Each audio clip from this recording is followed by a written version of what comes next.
Good evening. My name is Rick Moore, and today I'm interviewing author Carina Spears. She's the author of the fantastic book, Paladin's Oath, which if you haven't read, it's really worth reading. So when the first book was Paladin's Honor, and the second book that comes out will be Paladin's Oath, and it'll be really great. All right. Hey, Carina, you ready? Yeah.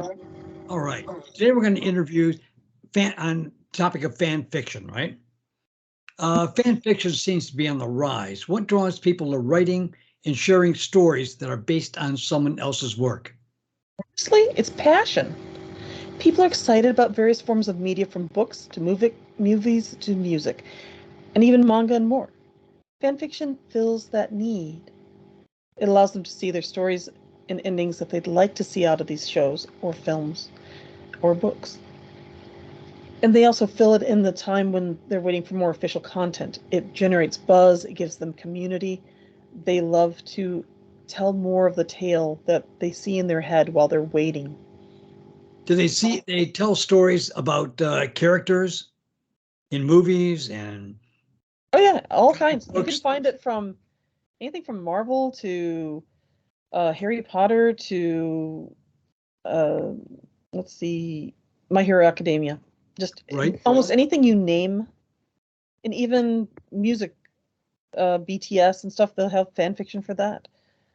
Now, isn't there any copyright infringement on the characters or? It is technically, but some of the groups like Archive of Our Own see it as transformative works because they are telling their own tales, but they are using other people's characters or settings.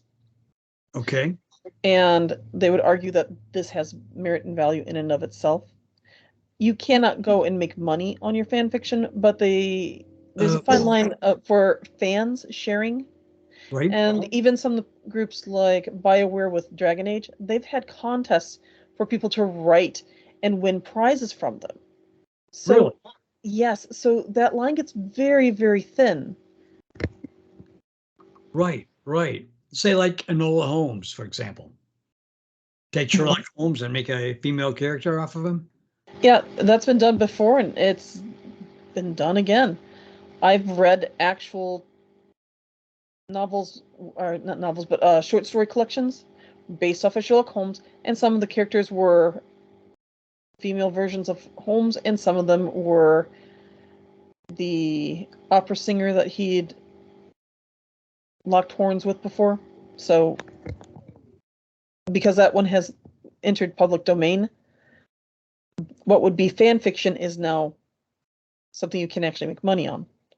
Really? Yes. I remember one character that was Mina Harker. Mm-hmm. She's a popular one to turn into a vampire. Yes. And went with that. All right. Can fan fiction writing really lead anywhere? Because, I mean, you can't get paid for your fan fiction, right? That was something you outlined originally. You can't get paid for your fan fiction, but can it really lead anywhere? Well, I'll open with that Mina Harker. Right? They went into the League of Extraordinary Gentlemen for movies and yeah. the graphic novel. Right? That's effectively taking a lot of other people's characters and turning them into a multiverse fan fiction. But aren't all the characters in the League of Extraordinary Gentlemen past the copyright issue? For example, They are, yes, they've become public domain. But here we are again on that line. Even though that one has the right to use those characters, they were not originally their characters. Right. So it's fan fiction, but legal fan fiction. Beyond that, though, there's also several other authors who've got their start from fan fiction. E.L. James with 50 Shades of Grey. Twilight's based off of Twilight from Stephanie Meyer.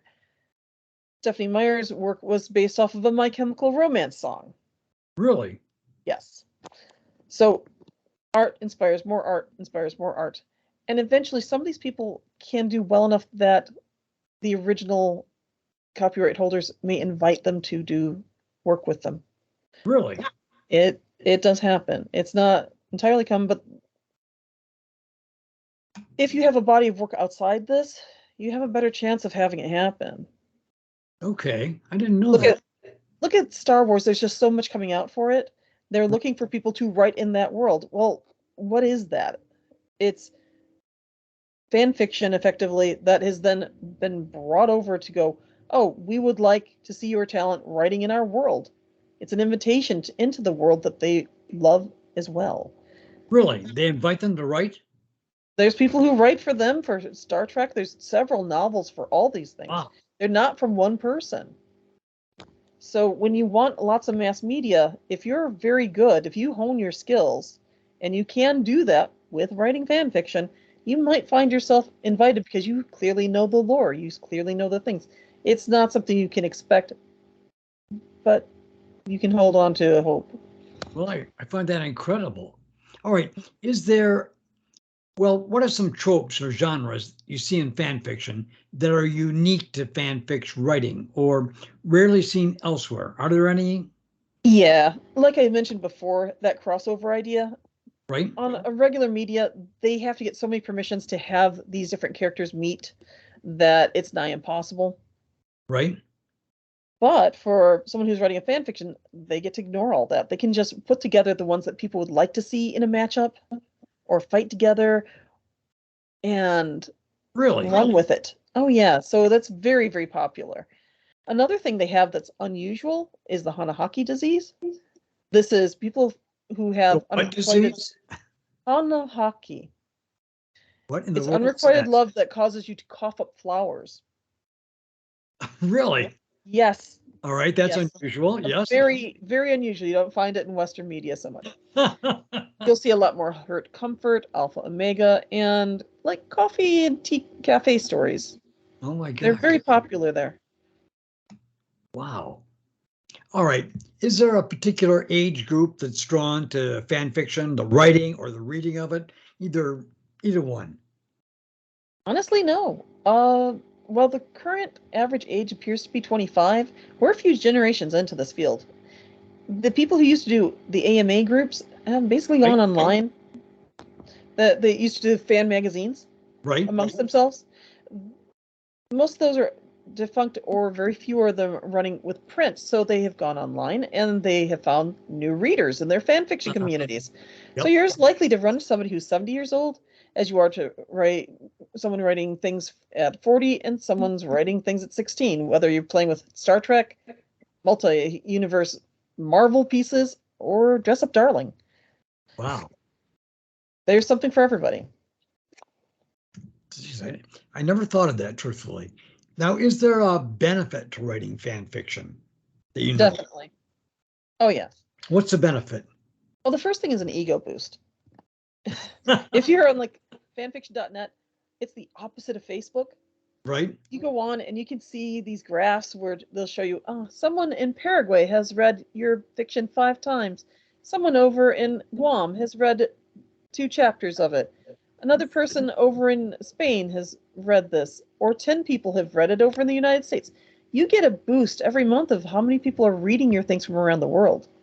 So, uh, writing feels so lonely, and you can't judge right away how well your stuff is doing on a regular on a regular stage, Right? because you have to wait for sales, and then you have to hope somebody decides to leave a review or feedback or write on Goodreads or somewhere some kind of note. But here they have biometrics that tell you, yep, people are actually liking your piece.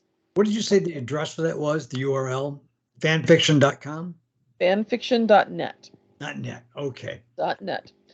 Is it easy Archive to of our. copy stories off that Hmm? or a plagiarist?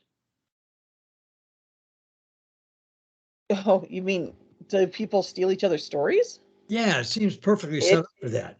it can happen, but I would Like say, critters, for example. hmm? Critters you can copy stories from too, right? Critics? Cut and paste, right? Well, I don't know what's going on with some of the other things there. The fans of pieces Right? tend to defend the people who wrote them. It would be very unwise to try and build yourself up off of other people's works there. Right? the fandom will recognize. And when you can't repeat your success because you're stealing somebody else's, this is what the comedians work with. If someone's stealing your material and they're going higher than you, they're like, just wait. Because if they hit the top and they have no fresh material because they never did the homework, they're going to be dead in the water. So if they're relying on somebody else and that person stops writing that fiction, they can't really steal it anymore. They could move into something else, make a different account entirely. That person can't track them. So they have to either learn how to do it themselves or they would be stuck. But as far as actual benefits, writing in this sort of setting allows you to isolate parts of the writing method. Right. If you're not good with characters, you can use somebody else's characters and write them in your setting. If you're trying to work out the setting, you can use somebody else's setting while you're playing with your characters. Eventually, you can put the unique pieces together and have an entirely new tale. Make a coherent tale, right? Yes, you can use it to train yourself in different aspects without having to do everything at once. It's one of the harder parts of writing, is coming up with everything at the same time. So this is a little bit of training wheels for people who are trying to write but aren't used to it. And then the rest, like I said, accolades. It's okay to just write this because you have a passion for it and you want to share it and you're excited and you're talking with friends. You're still growing your skills. And you don't have to progress and make a money off of your writing. You can be happy just having an audience that likes you. Okay. Now, how can someone who is wanting to branch out into writing their own pieces bridge the gap between fandom pieces and original stories? Like I said, honestly, they should try and take whatever things they're having a hard time with and work with them in the fandom. We were discussing characters and settings, but you can also play with plots. You can try scenarios. You can try a MacGuffin. You can work with different items. And how would these characters react to having that thing? Does it work? Does it not work? You're safe to explore and play, and you don't have the pressure of trying to work out every little nuance and aspect of it. You can trace down a thread a lot easier when there's a couple points already on the board. Right. So once you've decided, these characters would behave this way, my characters would behave this way. This setting, this has snow, but I've got desert, so we're going to change that part. And now my MacGuffin, it works the same over there as here. I have a whole new story I can now publish. All right. Fair enough. What's the best advice you've come across for writing fight scenes? Oh, fight scenes, a lot of people have trouble with them. I learned something valuable from Rob Wells and the other author, Timothy Hickson. Right. They basically have explained that for the reader, everything is dark. So I think of it as a dark theater stage. There's nothing there. The audience is waiting. And when you describe something in your story, it shines a spotlight on it. Okay. So if you're going to have a fight scene, you need to let the audience know what's there ahead of time before you get there, because they don't know if there is a knife in someone's hand, if there is a chair over in a corner. You've got to tell them. So you want to go and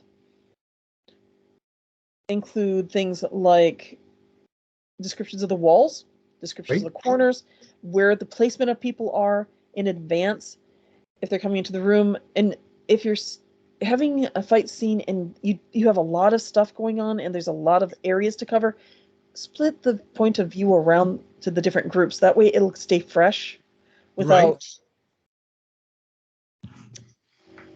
causing the reader to go, wait, this is an info dump. It's a way to escape the info dump by staying in the character's eyesight by moving around to different characters, so it's not one person constant. Let's see, aside from that, just keep track of who you're with and what their motivation is in that fight scene as well. It's more about the emotion than the battle. Pay attention to when the power shift occurs as well. It's more exciting when someone is about to overcome the other, or the gambit they're doing is failing. Many blows can be just summed up as, they had a flurry of blows, they exchanged and then backed off, and then the actual thing that changes the course of it. It's not a visual medium, so don't try and do a blow by blow. It won't work the same way. You can't do it like in a movie. And most fights are over in 3 to 5 seconds, right? 30 seconds. 30 Yep. seconds to 2 minutes. At the most. Yep, those are the average at some of the events I've gone to. But yeah, a lot of fights are very, very fast. Pages of writing are actually occurring in a very short period. So right. Remember that. That's why seeing it in advance, so they visit the area if you can, so they don't have all of it at the same time, because the text goes on for so long for a fight scene when it's actually so brief. Right. Yeah, I think so, actually. Now, how do you analyze the source material to improve the description in a story? Well, when you're trying to work with these characters and you're trying to figure out how to write someone else's people in a world, look at the color of their clothing, look at the styles that they wear, look at what they like to eat, look at the descriptor words from a book even. Right. Is the character angry a lot? Do they have the heavy inked lines on an image around the eyes that implies that they have a evil or a darker nature to them? Do they wear bright colors? Are they described as bubbly? Are they cheerful? You can use these to nail down how to write characters in your story too. Look at those details and go, okay, if my character is like this, take those details and expand on them in your story. Yeah, you can use them as a shorthand, because that's what the other people are doing. I see. That's pretty clever, actually, when you get down to it. All right. How can you get characters to sound authentic beyond throwing in some catchphrases, or how do you capture the voice of a character you didn't create? Let's look at their background. Let's try someone like Wolverine. Wolverine is a lot older than most of the other characters. He's lived decades more. So they're like children to him. He's like, I can't take you guys anymore. I'm out of here. He takes off on his own. He tends to be a loner. Right. He is not a handsome man. He's not drinking a latte and walking down Main Street. He's going to take off on his bike. You'll see the backgrounds drawn with a lot of forest. He gets out of the cities. He's going to the country. He doesn't go into, Saks Fifth Avenue. He's going to go into a redneck bar where the people are a little rough around the edges, because he's rough around the edges. He's going to be a loner. He's going to sit in the corner. He's going to drink his beer, and he's going to try not to draw attention. He wants a place where people can just be themselves and are left in peace. Or he's going to go out in the woods and camp. Why? Because he doesn't want trouble, and that's how he avoids trouble. But he needs time to sort himself. Okay. He tends to attract trouble because rough and tumble people can be a little bit protective of their favorite areas. Right. Yeah, their local watering hole might be, they want to see who the new guy is. Yep. And that's where those fights break out. But mostly, he's just an older guy who doesn't want to deal with everybody else's problems that seem so trivial to him. He's just like, get over it. I've seen so much. I can't even begin with you. I don't know how to tell you how to function. You're worried about whether or not your favorite show is streaming this week. Oh, I can't.